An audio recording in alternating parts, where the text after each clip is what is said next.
Okay. Okay. My guess has got to be the cozy Cult of the Lamb. Ooh. Yeah, again, I knew you were gonna No, put that on there. that was like my shoe-in. I was so sure that I was one of know. them.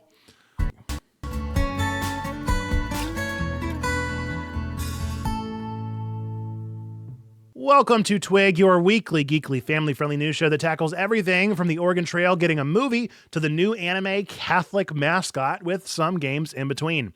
I'm Nerd Pastor Nate. I'm really the pastor of Checkpoint Church, a real-life church designed with nerds, geeks, and gamers in mind on the internet. If you're listening on the podcast version of the show, be sure to give us a good review. Click that like if you're ever on YouTube, or come and listen live on Twitch every Tuesday night at 9 p.m. Eastern. We'd love to get to know you. As always, we're going to be starting with our What Have You Been Watching, Playing, and Reading of the past weekend. Feel free to let us know in the chat or in the comment section down below of this video what you've been getting into, but I'm going to let our guests introduce themselves and tell us what they have been watching, playing, and reading. Hello, my name is Wizened Lemur online or John in real life. As far as playing, I will talk a lot more about this later, but Planet Zoo, and mostly Planet Zoo. And watching the new season of Masked Singer started. So I've been watching Masked Singer when I'm not watching MASH to fall asleep or playing Planet Zoo. Very nice. And reading anything? Not at the moment. Reading is a little difficult for me. I blame it on grad school. You can blame I it get on that. many number of things, but I blame it on grad school. All right. I have been continuing through my 1001 list. I watched 3 movies this week. Prizzi's Honor, which is a Jack Nicholson mobster movie, and it was cute. I think it was a comedy. I don't think it knew it was a comedy, but it was a comedy, and it should have been a comedy, and it was funny. So it was definitely an interesting watch as far as things go there. I also watched the Timothée Chalamet Bones and All cannibalism movie.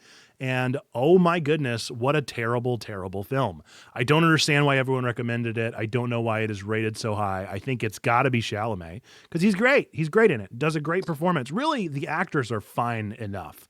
But the writing is perhaps the worst writing I've ever seen in a movie. It was like Twilight levels of bad and just really needs to rethink its role as taking itself seriously. So very strange film. Did not enjoy it. Will not watch it again. Not interested in recommending it to anyone ever. And then I watched Hombre, the 1967 kind of critique of the Western with Paul Newman, playing a white man who was raised by the natives in the area and wound up like becoming this weird anti-hero character. It was a good enough movie. Paul Newman is fantastic, and I got what they were going for, but it was definitely one of those like it was like progressive for its time, but now looking back on it, it's like hard to understand it in our own context. It was a tough one to watch, but a delight with Paul Newman nonetheless. And then on one that I can wholeheartedly recommend, everyone, seriously, after Twig is over or first thing tomorrow, go to Netflix, sign up for the free week trial if you don't have it, and go watch The Remarkable Life of Ibelin. This is a movie this is a documentary that if you are even slightly interested in Checkpoint Church, if you are slightly interested in internet culture, if you are slightly interested in how people are humans online, how we are embodied online, The Remarkable Life of Ibelin tells the story of someone with muscular dystrophy who finds humanity, who finds romance, who finds a deeper sense of life through World of Warcraft. You gotta watch it. It's so good. I am planning a nerdy sermon on it already, and I've already posted over in the Discord. I could write a nerdy sermon series on it. Like, it is so good that I just might, because there are so many things that I could draw into it and out of it. So that is my recommendation for sure. A wholehearted go watch The Remarkable Life of Ibelin. I have been playing, similar to you, it sounds like, with the zoo game. I have been deep into Balatro. I cannot stop playing Balatro. And it's getting to the point now that I'm angry at the game. So I probably need to calm down on Balatro, but I am not enjoying it. I am addicted to it. It is a problem. Right. And it's just, whew. It is like the worst possible example of I can't remember the phenomenon, but like the payoff phenomenon of where you like get the gratification from something, like an instant gratification kind of thing. Oh, instant gratification. Yeah, and it is bad, but it's so good. It is a very good game with some serious side effects. So I may be uninstalling it for my mental health soon. We shall see. If I don't play it less, then for sure. And then Metaphor, I am in the 40th hour, and it is getting so good. Such a good game. Really, really good story, incredible story, and I am into it. I have been reading The Art Thief as my fun book right now, and it's good. I'm looking more forward to Dungeon Crawler Carl whenever I finish it. And then Seth Godin, This is Strategy is my current pickup book that I am super excited to get into, amongst all the other things that are over on my story graph that folks can go check out. So do folks, let us know what you've been watching, playing, and reading over there in that comment section. But we are going to move in to some of our news for the night. The first news story is Oregon Trail. Apple is developing a movie adaptation of Oregon Trail, transforming the beloved educational game into an action comedy with musical numbers inspired by the playful tone of Barbie. Directors Will Speck and Josh Gordon are on board, and the screenplay is being crafted by Kinney and Keith Lucas alongside Mac Reisman. The film will follow a 19th century wagon train journey to Oregon's Willamette Valley, promising a humorous twist on the historic trek, enhanced by musical contributions from Benji Pasek and Justin Paul, known for La La Land. This adaptation adds Oregon Trail to a growing trend of video games adapted for the big screen, though its release date remains unannounced. And this strikes me as interesting for a couple of reasons, just because there's a couple of markets that they're trying to hit. Like, they're also trying to hit the nostalgia market with it being Oregon Trail. Because I have very fond memories. This is like the only fond memories of middle school. Playing Oregon Trail in computer class. Like, you know, it was really my first introduction into not just like video games and the world of gaming, but also just sort of technology. It was vital for like a generation. It's like a generational touchstone, I guess, more so than I would say vital. It wasn't necessarily vital that we had Oregon Trail in school, but it became a generational touchstone. And so I think they're pulling on the nostalgia strings as well as the video game popularity strings. And so, yeah, it's a really interesting, and I'm excited for it to be kind of like, I don't know, campy. It sounds campy. And so I love camp in various senses of that word. So, yeah, I think it'll be great. Yeah, I agree. Or it's going to be so terrible that it's good again. Yeah. I think there are elements of like, if you're willing to take yourself not very seriously, that would make this fun no matter what they do with it. Exactly. I do think it's curious to see Apple is the one that is developing this. Like, I've been thinking about the Barbie movie and all the kind of successes that it had there. I don't know if Apple is the one that I would have expected to have like ran with this. I don't know what they're going to do. I don't even really think of Apple whenever I think of movies. I think of them with TV shows. They've had some success with TV shows, but I don't know. It'll be curious to see what they actually do end up doing with it and when they actually pivot with it. I don't even know if the Oregon Trail ran on Mac. Did the Oregon Trail run on Mac? That might be a bit of irony there, is that there were a whole lot of games that did not run on that system. So could have very well been I think one of it them. did, because we had Macs at my school. Well, that's good. Surely they've done their research at least into that, and they wouldn't cross those wires, because that would be pretty absurd. But alas, I do think that it will be a fun romp, and as long as it doesn't take itself too seriously and allows it to be goofy, it should be an entertaining bit. So do let us know your thoughts. Did you play Oregon Trail? Are you excited for a movie? Are you kind of rolling your eyes? Please stop making more video game movies. I can understand any of those reactions. But we're going to get into the next bit of bummer news about games preservation. The U.S. Copyright Office recently denied a proposed amendment to the DMCA, or Digital Millennium Copyright Act, that would have allowed libraries and archives to offer remote digital access to out-of-market video games for researchers. This amendment, championed by the Software Preservation Network and supported by the Video Game History Foundation, whom I love, aim to address the challenges of preserving classic games that are increasingly hard to access due to physical limitations and outdated technology. Opposition from groups like the Entertainment Software Association, or the ESA, which argued that remote access could undercut companies' abilities to profit from retro games, ultimately influenced the decision. The Copyright Office stated that the request failed to demonstrate that such access would not infringe on copyright. However, advocates remain hopeful as the Copyright Office suggested ways to revise the proposal and may revisit it in 3 years. The Video Game History Foundation expressed disappointment, but pledged to continue advocating for better preservation and access, emphasizing that only 13% of classic U.S. games are currently available. As I said, I love the Video Game History Foundation. I love what they stand for, what they do, and the people that are a part of it. I've always enjoyed hearing from them and hearing their thoughts and takes. I can say this isn't too surprising, but it is disappointing. I always want to see preservation being done well and wisely. I think of like the Criterion collection that we have of movies. Where is that? Like, why is nobody doing that with video games? Why are we not allowed to do that? Why does there seem to be a disconnect with, this classic era of movies that seems to be so well preserved? Shouldn't we be pushing to preserve video games in the same way, which are becoming as big as, if not bigger than, the movie industry?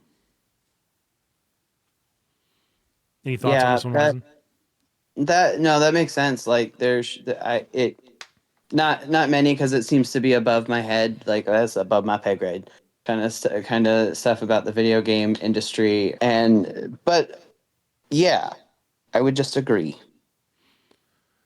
That's good. That is a good place to be, is just optimism and like hope for video games to be preserved. Like the end of the day, the law is the law and the gamers are the gamers. And like, we're just hoping to see the things that we love be preserved. And that's where I kind of land, is like, I will respect the law where it needs to be respected and just be hopeful that the things that I love do not go by the wayside because of red tape. But we'll see what comes out of that one. Do let us know your thoughts in the comments on that one as well. I'd love to hear more thoughts and takes on ways that could go forward. Again, if anybody has a background in law, that would probably be the best way to know anything that's going on here. But copyright law is tricky, and it is not something that will be skirted very easily. So next story is from the developer Fntastic has canceled the Kickstarter for Escape Factory, a multiplayer physics game, after raising $3,000 of a $20,000 goal. Following the cancellation, the studio immediately announced a new game titled Items, an action horror prop hunt, which it claims is more in line with fan interest.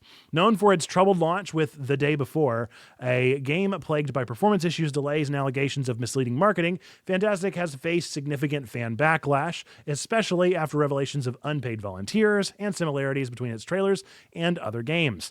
Fntastic intends to fund Items through mobile game revenue, though future crowdfunding remains an option. I don't know if you remember the game The Day Before, but it is the game that went up for a single day before being pulled down out of the store because it was so abysmally hated.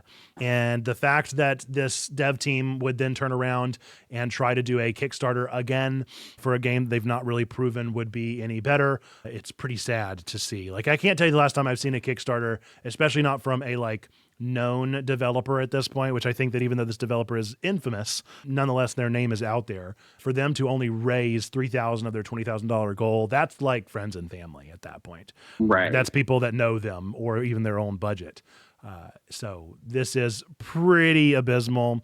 And the fact that they were creating, now they're creating their next game, which sounds just like another carbon copy clone game of a clone game. Like Prop Hunt is a clone of another game. And so they're cloning that one. It's a mess. It's a messy company. I don't know what's going on behind closed doors, but at this point, I feel like they almost need to dissolve and go work under a different name or become part of different companies. I don't think that they can't do like good work, but at this point I feel like their name has become so plagued that I would fear for whatever they're behind. I wouldn't want to support it anymore.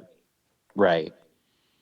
Yeah, the only semi-successful, and I say semi-successful because it has a rather active Reddit and online community Kickstarter game that I know of is Coral Island. And even that has its major issues, to be honest. And they raised like hundreds of thousands of dollars, if not more. So this was Yeah, I don't know if like crowdfunding is a viable source, and it is like, yeah, $20,000 is a pretty, for a video game, small amount. And I would have to agree, that's like friends and family, people that know your budget and stuff like that. Yep. And it makes me wonder, like, it feels like they're just trying to create something that people want to play instead of creating something they want to make. And so that, as a creative, hurts my heart of like, if you're going to go into an industry like this that is a creative industry, the fact that you're like not wanting to put your heart and soul into something, but instead you're just like, how can we make our next buck? How can we create another game that people want, that they'll buy? That's how I hear that anyway. Maybe that's cynical ears, but I don't know. It just disappoints me, Right. and it's a disappointment on disappointment. Whereas you have people like Pal World that are over there, like if our game had won or lose, like at least we made something that we were passionate about and enjoyed making. Right. They seem like a company that Right. enjoys the craft of what they're doing, whereas this Right. is just simply not there. Yeah, and it seems more like a cash grab than a passion project. Absolutely. Well, folks, let us know if you have any thoughts about Fntastic or their projects, but we're going to move into my favorite story of the night. I can't wait to talk about it. Yeah, this one's pretty fun. I did see something about this earlier today.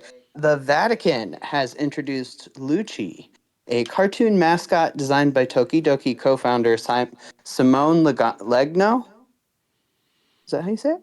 To engage younger audiences in the Catholic Church's 2025 Jubilee. Luce, whose name means light in Italian, is a cheerful pilgrim wearing a yellow raincoat symbolizing resilience, faith, and journey. Accompanied by her dog Santino, Luce will guide young visitors through the Jubilee's theme of hope and spirituality.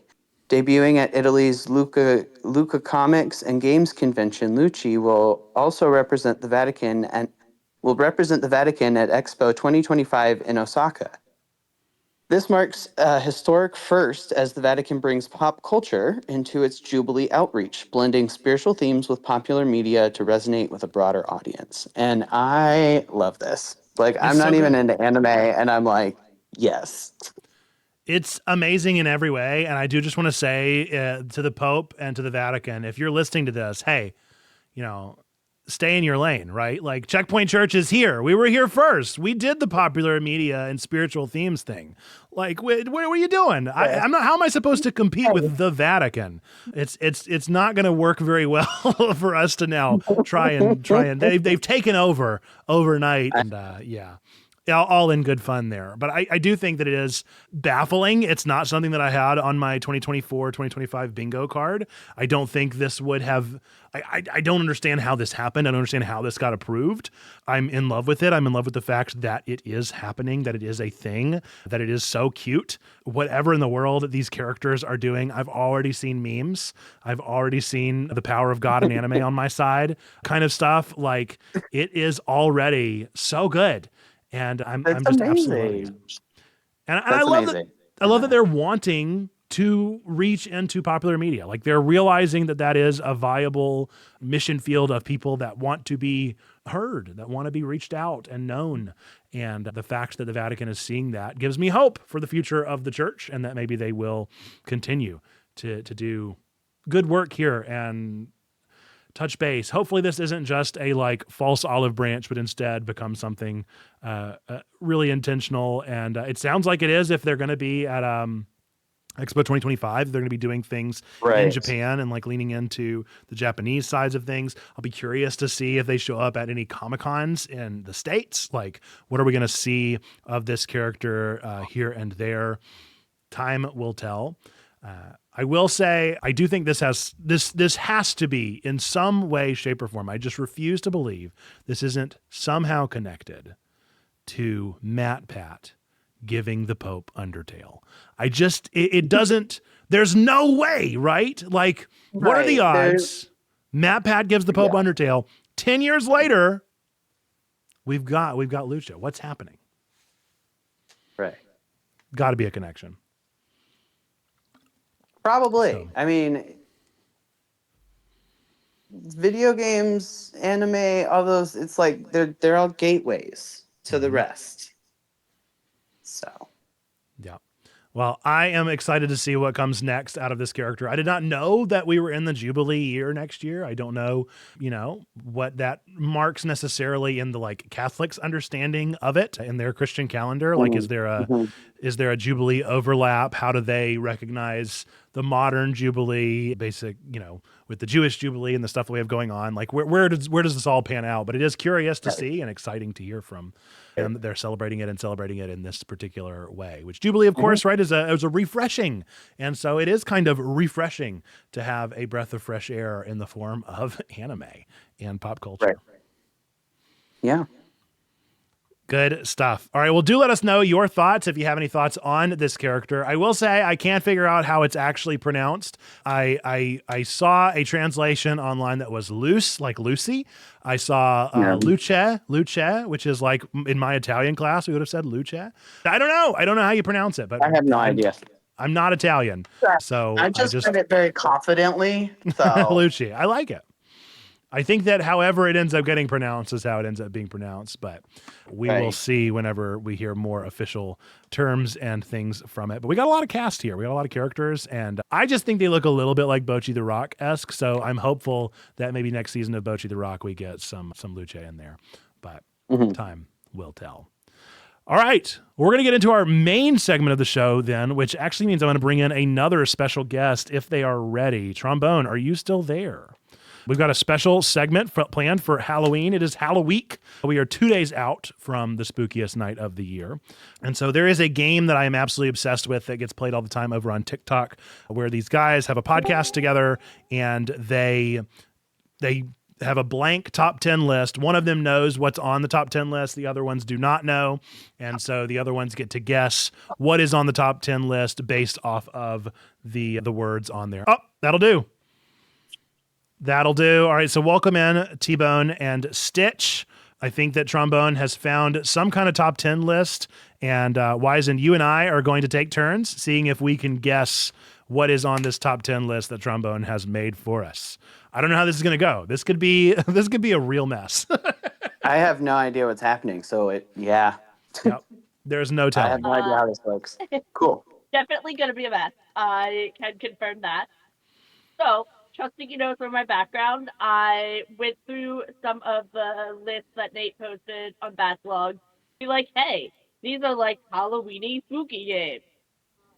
Ironically, I don't really play Halloweeny spooky games. Fair. And guess what? Neither do I very much. But my partner enjoys spooky games. So I messaged him and I was like, hey, give me a list of 10. He gave me like 15, which was not the assignment.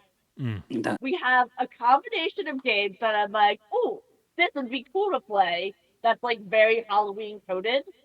We also have some like, oh, spooky games.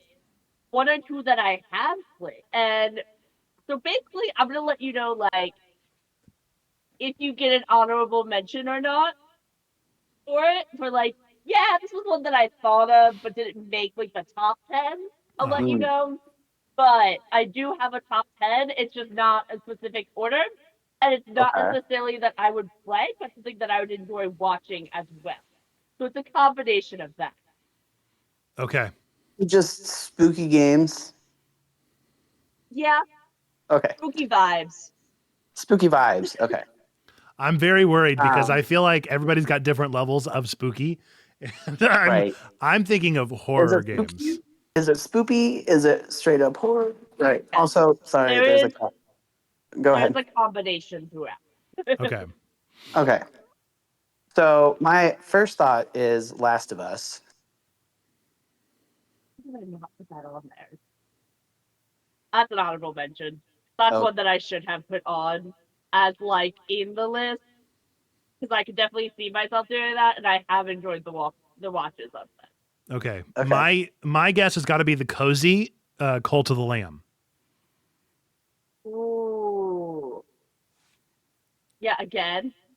No! That was like my shoe-in. I was so sure that was one of them. I know. Okay. You have some cozy ones on here. Oh man. What's that one I told you about? I should have given the disclaimer. I put this together in like 2 hours, y'all. Less than. Fair enough. There's a game that I told you about one time. This is probably not You on tell that me list. about Never many mind. games. I do, but it was the one where it's like there's no color, and then you like discover color, and Chicory? you fight a dragon or something. No, Rainbow Billy? Rainbow Billy. Rainbow Billy isn't Ah. spooky. Okay, well I wasn't sure. I never made it that far into that game. Oh, I made it I very figured far it into might that be game. spoopy. Spoopy. No, Okay. not All even right. spoopy. Okay. My next guess is I'm going to say Inscription. That is on there. All That right. is one of them that I do want to play. Nice. We got a ding, ding, ding. All right. I feel All right. good. I'm 1 for 2 ain't bad. I'll take it. All right. Hellblade. Nope. That was one Okay. of my guesses too. All right. Not Hellblade. Dredge. No. Oh, Oh boy. Walking Dead. The no. Telltale. She's shaking her head, so I think you could say any of them. Okay. Nope. Oh, no. All right. It's Signalis. Maybe Mayfly recommended it. Actually, yes, that was one of the ones that my partner recommended. Nice. Nice. Okay. 2 for 4. So far, Got a Nate's 50-50 winning. shot. Is this like a winning thing? Like, are we competing? Or are we? I mean, is this a co-op? We're just trying to I get mean, the at this 10. point, it's co-op. Oh, okay, We're we're just just trying to get trying to 10. understand Trombone Dalek's brain in the spooky, scary. Okay. Is there a Nightmare Before Christmas game? Nightmare Before Christmas is in Not. Kingdom Hearts. Oh. I No. did not get far into Kingdom Hearts. What about?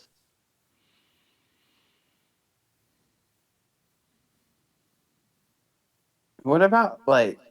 Can I ask about genres? Do you have like survival craft games? What would be examples of survival? Like Don't Starve. oh. Yeah, Don't Starve. No, those don't normally appeal to me. The one where you're like stranded on a deserted island and you have to survive. Oh, nah. No. Okay. All right. How about Little Nightmares? 1 or 2 or 3. Okay, I should have put that on there. I don't remember who. It might have been Coyote requested for me to play that like ages ago, and I never got around to it. It might have been somebody else in chat, but that one should have been on there. Oh man, I am running down my list. I do not have many. Oh, left. right. I have next to none. What about either of the Ori games? Mm. At first, I was like, "Those aren't spoopy," and then I'm like, "Oh my goodness, those are definitely spoopy."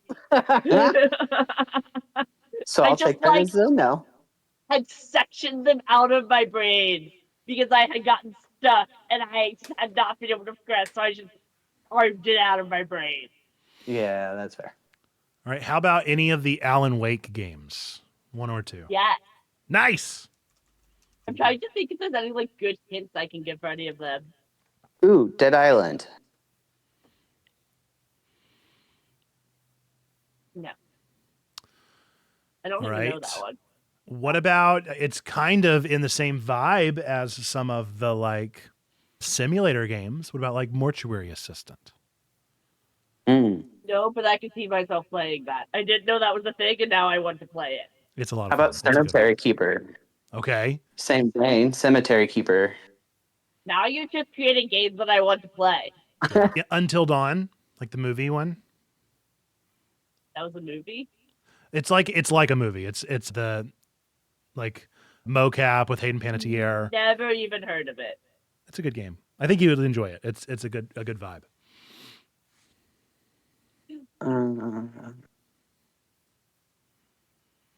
At this point, we're So, 2 away from what getting if- 5, and so I feel like Right. if we can get to 5, Yeah. I will call this an accomplishment. Okay.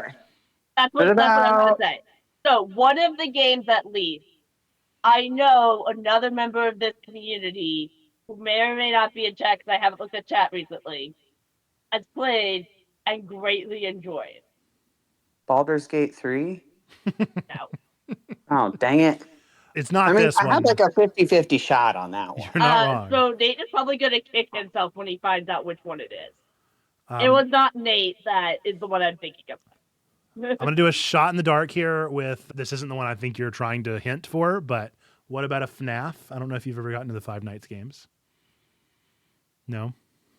The most I know about FNAF is references in Matt Pat's videos. Yeah, there's lots of them.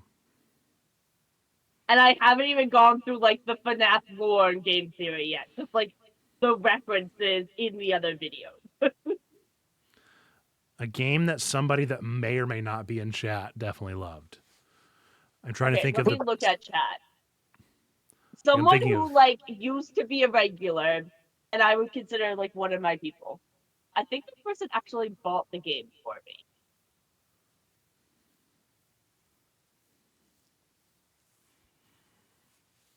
I have no idea. No clue. No clue. Marlena, sure. Please guess. Yes. What about Inside? Inside? Mm-hmm. Inside what? The game, Inside. The game. Oh. Well, I think that's your answer. Yeah. Yeah. Inside's great.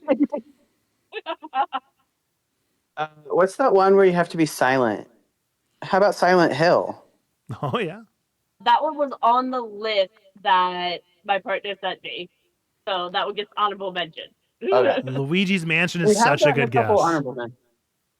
Huh? I wrongly considered adding it, and then I was like, nobody's going to think about it. Marlena also says Cozy Grove. Yes! All right. Oh, nice. Okay. Uno mas. We just have to get one more. This is one that seems up my alley and that I would enjoy playing. Well, I don't know if you've played this one, but is Squeaky Pig, if that helps. Oh, okay. Is it the rat one? What's the rat one? Plague Tale. Yes. Okay. All right. We've got 5 of them. I'm going to say that I feel like that is an accomplishment in and of itself. I think so. What are the other 5, T-Bone? Tell us what we didn't get so we can pinch ourselves. Which 5 did we get already? We got Inscription, Signalis, Alan Wake, Cozy Grove, and Plague Tale. Okay. Okay. And I'm pretty sure Nate got all of them. So. Marlena got 1. No, because Marlena got one of them. Oh, okay. Okay. Okay. Castlevania. Like all Castlevania, but like I've heard really good things about Symphony of the Night, especially BioShock, because that is my partner's like favorite franchise next to, and so I've been trying to learn more about that. Dead by Daylight is one that I enjoy watching. I cannot play it myself. I cannot play any more than like 2 rounds of it because it raises my anxiety so much. Yeah. Dead Cells has like the spooky vibes to it. So I was definitely thinking Dead Cells. And then this one is also another one from my partner specifically is Resident Evil 4 because he's told me multiple times, if you're going to play any of the Resident Evil, that's what you need to play. Will I ever? No. But he has told me this. Yeah, RE4 and then RE7 as the reset are like the 2 that everybody picks between. And so, yeah, I love it. I'm a big fan of the Resident Evil series, so I'm right there with you there. Yeah, and then I wanted to include Cat Saves Halloween, but it was like, I was like, nobody's going to know this game because I just found out about this game today. But it has a cat in it that's wandering around trying to save Halloween, so like, it's a no-brainer. Duh. What was the name of that one? Cat Saves Halloween. Cat Saves Halloween? Saving okay. Halloween. Amazing. Well, hey, chats in the clap for getting half of them. Chats in the clap for T-Bone for coming up with a list of top 10s. Thank you, T-Bone, for being our special guest of the night. Thanks for having me. Stitch says thank you as well. All right. Bye to Stitch and bye to T-Bone. We're going to go back over into the next segment and everybody's favorite segment of the show for more guessing for Wizened Lemur. It's everybody's time for Cryptic Critiques. That's right. It's time for everyone's favorite game, Cryptic Critiques. This is the game show of bad reviews for beloved games. I've scoured the internet to find 3 of the funniest bad reviews I could for popular games. I'm going to deliver them one at a time to our special guest of the week. Play along with us. See if you can figure it out before clue number 3. If you're watching live, remember, do not send your guesses until the guest gets to give their final choice at the end of the 3rd prompt. As for me, I like to play by just typing in my answers but not hitting send until we are there. Wizened, are you ready for more mind-melting guessing? Oh boy. Yes. Yes, I Right. am. All right, let's get in then to our Cryptic Critiques. Our first prompt for the night is, this seems like something that'd be up my alley, but the grind was so boring and the first-person view made me queasy.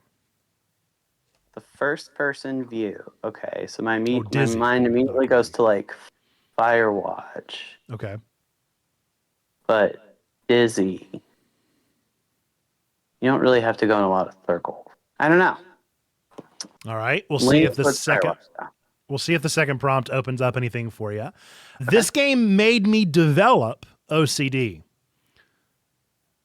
This game made me develop OCD. Oh, Power Wash Simulator. All right. We're steering in a certain direction. Let's see if the third guess keeps that guess or changes it up a little bit.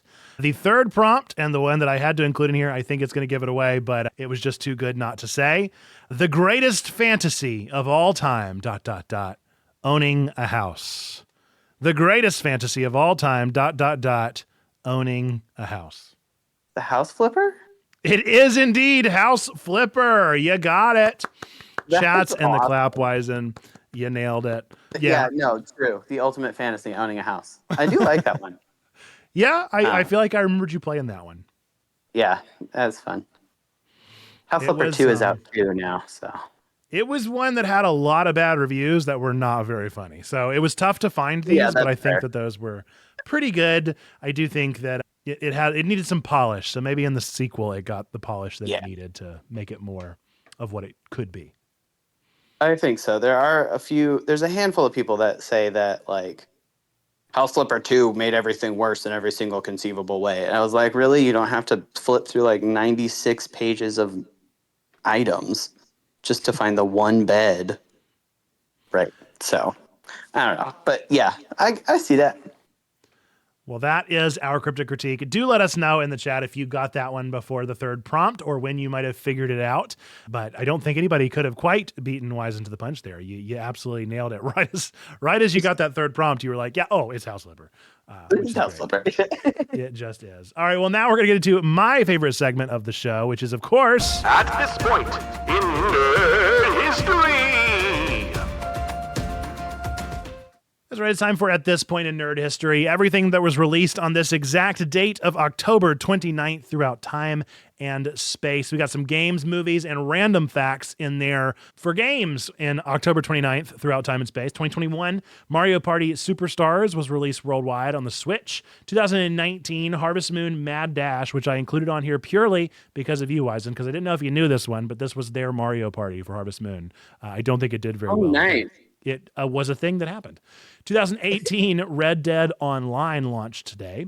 2009, the very first Borderlands was released. 2007, Manhunt 2 was released in North America, specifically on the Wii, which is the surprising part about this date. 2003, the very first Call of Duty was released. 2002, Tony Hawk's Pro Skater 4 was released for the Game Boy. And then we had on the exact same day, GTA Vice City, which I remember very distinctly as being the one Grand Theft Auto that I really ever played. And it was because it was my older neighbor who had the game and it felt illicit to be playing it. And it was pretty, I would have been 7, so pretty young to have played this game, but alas, it did happen. 1998, Fallout 2 came out on PC. 1993, Mega Man 4, which still astounds me that there are more Mega Man games than I ever realized. And then in 1992, Sonic the Hedgehog 2. Nice. For movies, in 2021, we had Boku no Hero Academia World Heroes Mission. In 2010, we had Saw 3D, and 6 years before that, in 2004, it's been so long since I've said one of those. Right. 2004, we had Saw. which I was a fan of the Saw movies franchise, at least. Yeah, I think I liked like the first two, maybe three. In 1960, Muhammad Ali, or Cassius Clay, won his first professional fight. And in 1959, General Mills becomes the first corporation to use closed-circuit television. Pretty wild random facts. We do include the random ones in there just because they're things that I see on a random site that I'm like, huh, ain't that neat. It doesn't really mean anything or is not even necessarily anything very nerdy. I do think CCTV at least has some nerdy elements, and Muhammad Ali is, Muhammad Ali. But pretty cool stuff there. Any of those games stand out for you or any of them hallmark moments for you? Not particularly. Borderlands, maybe. That was like right as I was getting into video games, and I was more into Assassin's Creed and the historical Call of Duties. Well, let us know, folks, if anything stood out to you in the chat or in the comment section on the VOD after the fact. If any of these were interesting for you. I still think it's amazing that Manhunt 2 came out on the Wii, so I had to include that one in there as just a mind-blowing fact. But it was a pretty good day. Apparently, October 29th is a pretty popular release date for games, at least pre- 20. Since then, we really haven't had too much, but before then, there were quite a few that were released on this date. With that, let's get into our next penultimate segment of the show, which is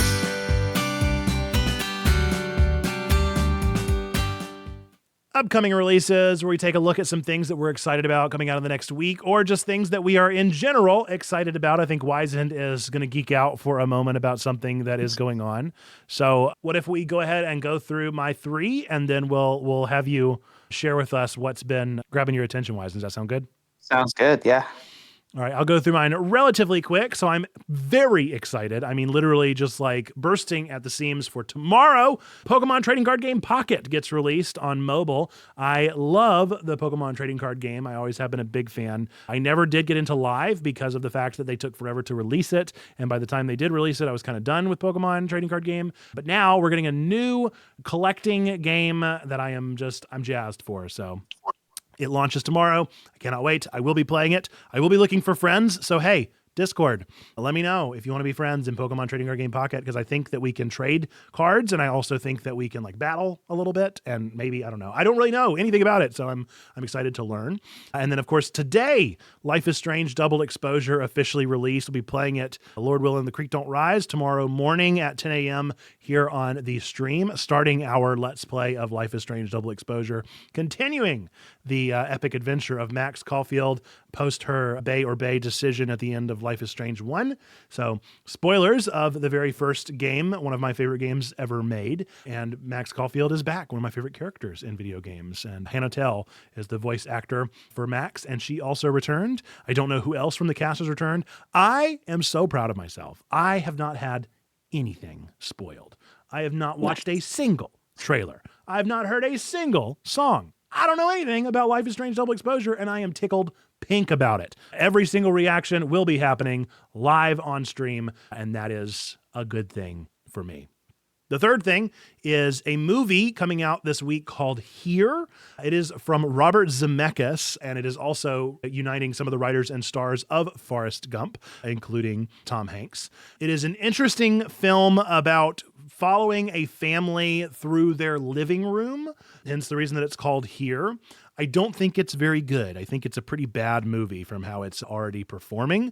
But what is neat about it is the gimmick that Zemeckis has kind of brought to the fore is that it never leaves, the camera never moves. It is always in the same location in the living room watching this family grow older. And so you're following Tom Hanks, and they de-age Tom Hanks and they re-age Tom Hanks and do all the stuff that they need to do to tell whatever story they're trying to tell. But apparently it's bad. But I want to see it anyway, because I think that that's an interesting enough concept. I enjoy Tom Hanks in almost everything that he's in, and it sounds like a fun little gimmick to probably watch on demand, right, not in theaters. That does sound kind of fun. All right, interesting. Wizen, any of those three things grab your interest, or is it time to dive deep into whatever you are deep diving into?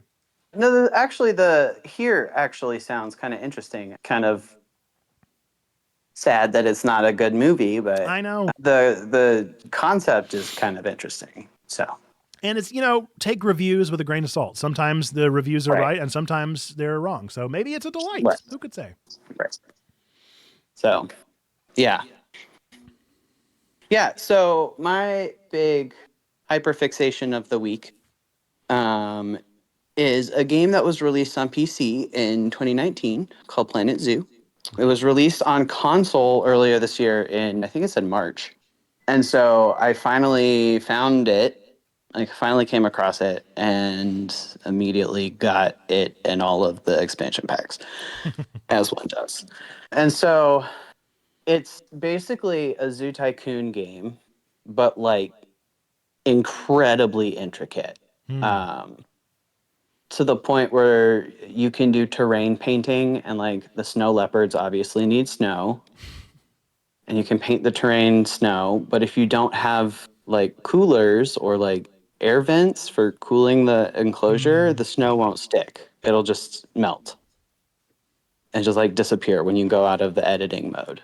And so like you have to keep like every little detail.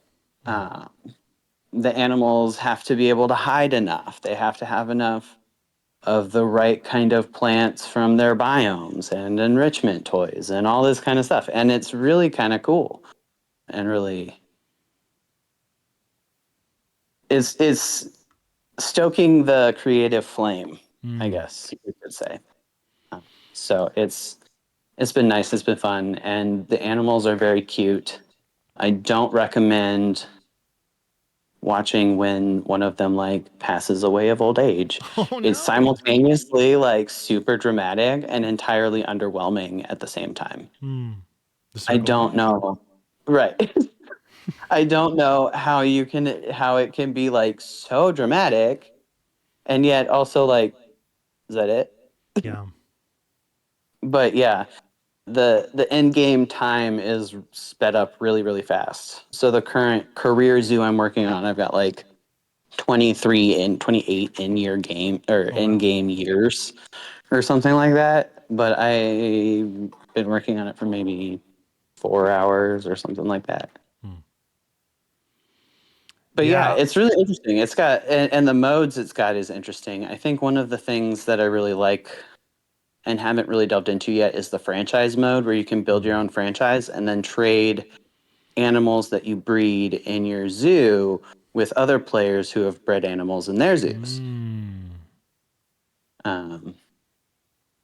Though at one point there was a thing where it was easier to make the money or the currency, the in-game currency, by just breeding warthogs. And so it was like a loophole. And so like everybody was just breeding crazy amounts of warthogs. And then the like in-game market got flooded. It was this whole thing, and they had to fix it at like the base game level, that kind of stuff.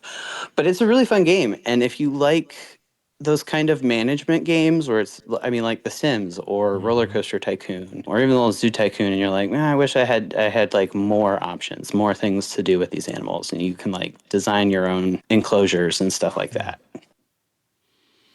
Yeah, So. I have to be in a very specific mood, but there is definitely a part of me that absolutely loves just crunchy games. Just like, give me all the mechanics, give me all the things. Yeah. Like I want to siphon through menus right now, and I want to see what I can min max. Like there is definitely a time and a space where I'm in that place. It typically happens with Fire Emblem. There's definitely some room, and it's been a long time since I played a Zoo Tycoon-esque game, but this is a good one. There's an itch. There's an itch there that could be scratched. We shall see if the hyperfixation carries over. I do own it. We figured that out on Sunday night, I think. Yeah. I do indeed own it. I was going to say, wasn't it you that said you own the whole thing?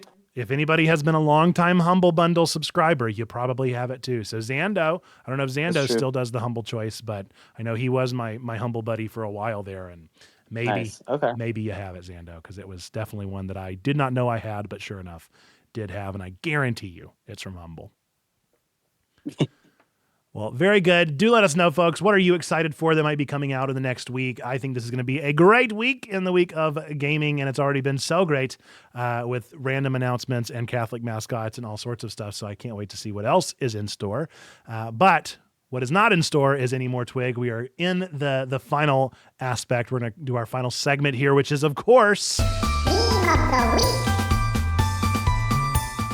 right, it's time for our meme of the week, and don't believe what Trombone tells you. I never really allow myself to be the one that is picked for our meme of the week, but this time, indeed, it is one of my own. This is a book that somebody is reading where someone has put a hyperlink into the book that says, click here to download the audiobook version of this book for free, which is, of course, never going to work because you're not going to be able to click a piece of paper and ink.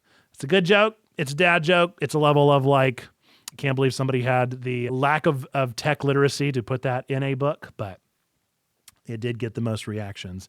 If you would like to be considered for Meme of the Week next week, then be sure to go to our Discord, Discord in the chat, or linked down below. Go to our Memes and Goofs channel. Post your favorite memes, the stuff that comes by your feed naturally, or stuff that you've made. And whatever gets the most reaction over the course of the past week typically is what gets featured on the show. And I would never pick my own meme, no matter what Trombone says, as I said earlier, unless, of course, it is the one that gets the most reactions, which this week I did indeed win that competition of the most reactions, and I'm very, very proud of it.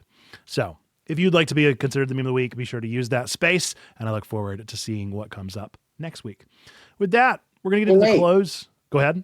Actually, I've got a question. Speaking of the Discord, if I wanted to post screenshots of my Planet zoos, which channel should I use? I think video games. I also think there is, if you really wanted to like niche out, then you could always do Geek Out and make a Geek Out like Zoo Tycoon page. Or this is something I never really considered. You could always post over in Don't See What You're Looking For. And like, I think video game photography is an aspect of creativity that we often don't consider. So I don't know if you're considering your screenshots video game photography or not, but some people definitely like, they really put time and effort into the level of design that they put behind their photographs. Like I can't remember his name right now off the top of my head, but there's a streamer that we're mutuals with that is like, that is his thing. Like he takes pictures in games, and I find that admirable. So with that, a quick closing shout out for you, Wizened. Where can people find you, hang out with you, all that good sort of stuff? Mostly in the Discord. I am Wizened Lemur on the Discord. I'm also on TikTok. Those are my main socials. So, very good.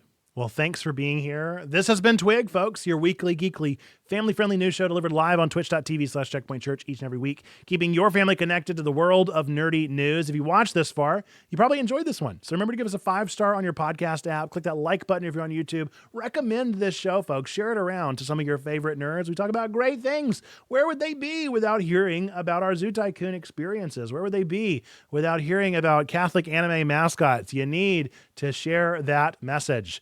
Folks, we appreciate everybody that does share the show, that comments, that likes, that does all those things. We want to give an extra special shout out to people that also put some dollar bills behind it. So we give a shout out and a thanks to our subscribers over here on Twitch, folks that have subbed to the channel so that we can continue to do what we do. So thank you to our subscribers here. We have Coyote42, Jate Live, Teeny Christina P, Wizened Lemur, Join the Scribbler, Sugar Haiku, Akeem 4752, Gobi Church, Nerd Pastor Nate, Elias Raven, Perspective, Zando Calrissian, The Animal, Ard, Sneaky Pig 633, Bweesh, maybe 30 Bats, DGC 12 1996, Bailey the Kid, Mindful Marlena, Twilight 27, and most recently, Trombone Dalek. Thanks to all of you for financially supporting Checkpoint and helping us to get on to the next thing that we are doing. Is there going to be Twig next week? Yes, there should be Twig next week. I'm still undecided what we're going to do at NCMS, which Trombone did just mention. We're going to be in Colorado having a live meetup with Checkpoint Church during that week. And I'm of two minds. Either we'll have Twig or we'll have like a special episode, or we'll just have a live stream, or we might just hang out, y'all. I mean, I would love to stream, but it may be fun for us just to hang out as a community that we are. So we will see what we end up doing on that Tuesday night, but hopefully we will see all of you here for a live episode of Twig, even more live, a live multicast, whatever it turns into. But with that, we're going to end this one with our 3 things that we believe are true about every single one of you out there. I am really a pastor. We are really a church. And we really want you to know that these are 3 things that we believe to be true about you, no matter who you are, or where you've been, or what you've done. Number 1, that God loves you, like really loves you. Number 2, we love you. We want community with you. That's why we do these things. That's why we talk about the things that we do and put the show and the content together that we do. And then number 3, that you, yes, you matter. You are a person of sacred worth. The world is a better place. Why? Because you are in it. Folks, with that, until the next time that I see ya, whether it be on our stream tomorrow for our start of Life is Strange Double Exposure, which I cannot wait for, or in our Discord server right here, right now, or next week for another episode of Twig, I look forward to seeing you then. Till next time, bye-bye!